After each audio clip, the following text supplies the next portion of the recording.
This is Dr. John Whitcomb talking about how LDLs play little to no role in causing a risk for heart disease.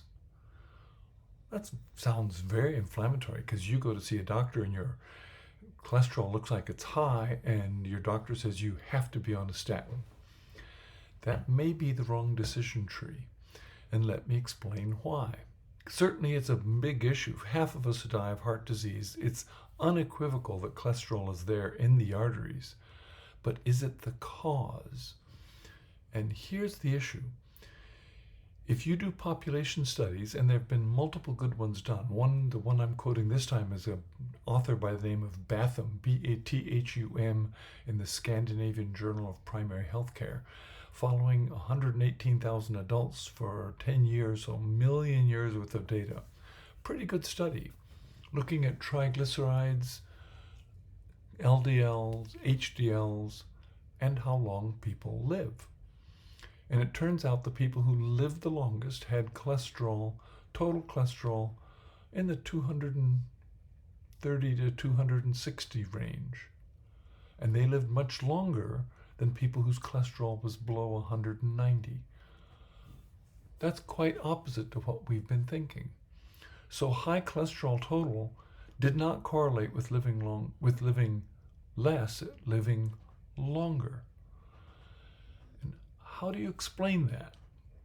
Well, the real pathogenesis of coronary artery disease is oxidative stress, probably from our tummy fat, or just sitting at a desk all day, or eating too much ice cream and sugar and whatever. Oxidative stress puts out peroxide and damages plasmalogens everywhere in our body, including in our arteries. And when our arteries, the lining of our arteries has called endothelium, and when the cells in there lose plasmalogens, their membranes pull apart, opening up the membrane below, to which LDL particles can stick. So then you start accumulating, or white cells can stick, carrying LDLs or something like that. So clearly LDLs play a role in coronary disease, but they're not the instigator. It's the oxidative stress and the loss of plasmalogens. And there's increasing evidence that low plasmalogens predict coronary artery disease far better than high cholesterol. We're paying attention to the wrong number. It should be low plasmalogen blood count that tells you when you're going to have a heart attack. That's the real driving engine, because that's what opens up your artery to then invasion.